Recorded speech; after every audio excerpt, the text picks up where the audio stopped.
Ladies and gentlemen, the Canucks did it. They won a game on the road in 2026. Swung on and belted to deep left field. It's going, it's gone, it's out of here. Oh my God, the Isotopes win a game. The Isotopes win a game. The Isotopes win a game.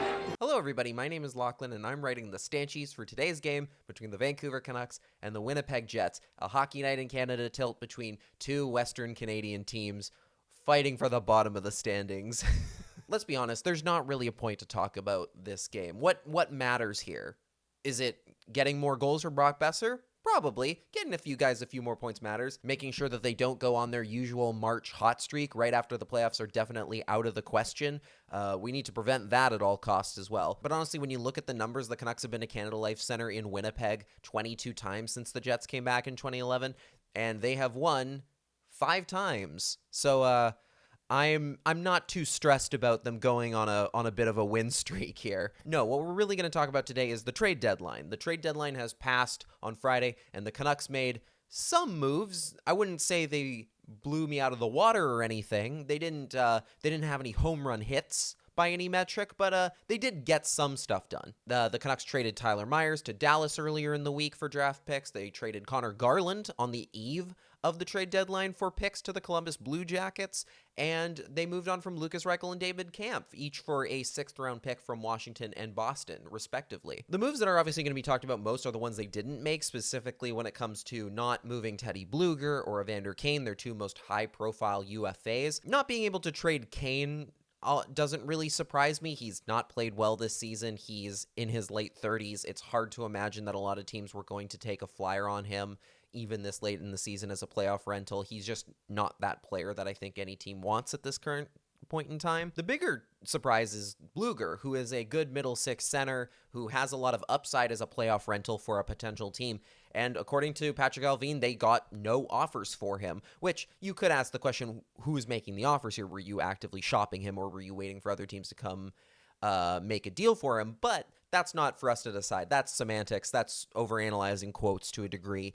We don't need to do that. The point is they didn't trade him, so he's still here, and now they're talking about potentially extending him to a new contract. That is a move that I don't know that the Canucks necessarily need to make. I'm kind of surprised Blueger would want to stay. He knows the team is rebuilding. He knows they're not going to be winning a lot of games anytime soon.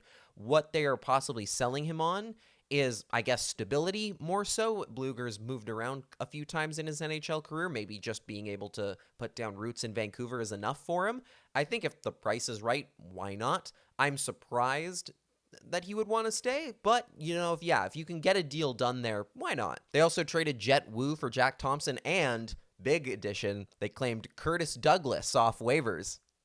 That's not nothing. They got a fighter in the room now. That's pretty cool. I know we said we weren't going to overanalyze quotes too much today, but there is one that I wanted to point to, which was the quote Patrick Allvin gave when he was asked about their future, the picks that they got. Specifically, in the case of the Garland trade, the Canucks got a 2nd-round pick in 2028, and in the Myers trade, they got a 4th-round pick in 2029. So, a good while down the road. And when asked about it, Patrick Allvin basically said, we want to have picks in future years so that we can potentially trade those picks for players or make the picks. Who knows? That was basically the crux of it. And I'm going to say right now, that raises a little bit of a red flag in my opinion. Some people were saying, oh, you're just getting pre-mad at a thing that's not going to happen for a long time anyway. It's another 3 years down the road. Who cares?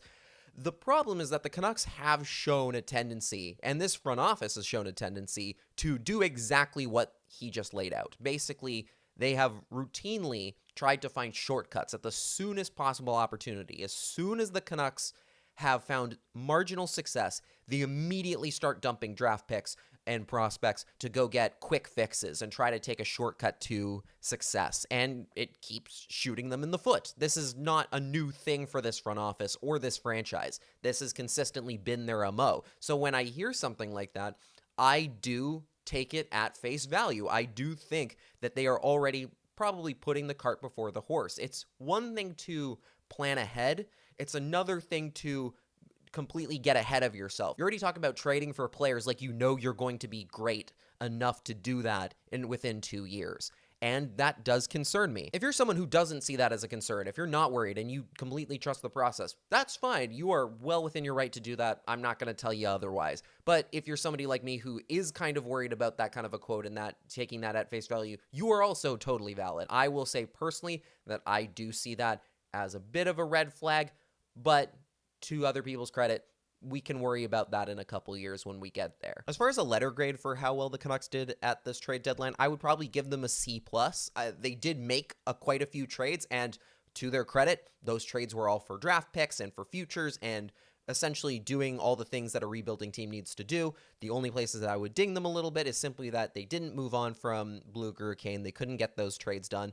And none of the trades that they did were like home runs or anything. None of these trades are like, wow, you totally fleeced them out of a bunch of high picks. But you compare that work to a team like Calgary, who got 3 second-round picks for Mackenzie Weegar, and wonder if maybe the Canucks could have done a little more, especially when it comes to moving out some of their veterans. The right-handed defenseman market was very pricey during this trade deadline, and you do wonder if maybe they should have been more proactive in looking for a trade for Phil Hronek. I know that's the unpopular opinion in Vancouver among a lot of people, and I'm not necessarily saying they had to make a trade, but I think if they did their due diligence, ideally they did check around and see if there was a good enough price for Hronek, considering what he probably could bring in if guys like Weegar are bringing in as much as 3 second-round picks. Either way, I'd call this a pretty okay success, all things considered. A last-place hockey team is hard to sell assets from anyway, so I think they did more or less as good a job as they could have done. Would you give the Canucks a higher letter grade than a C+ in this trade deadline? Would you give them a lower grade than I gave them? Let me know in the comments below. For now, we'll cut the video here. Thank you guys so much for watching. Make sure to click like and subscribe. We've noticed a lot of new viewers coming in over the last little while with the trade deadline videos that I've been doing. There'll be lots more videos coming out before the end of the season. And make sure to read the Stanchies tonight on CanucksArmy.com after the Canucks and the Jets at 4 p.m. See you there.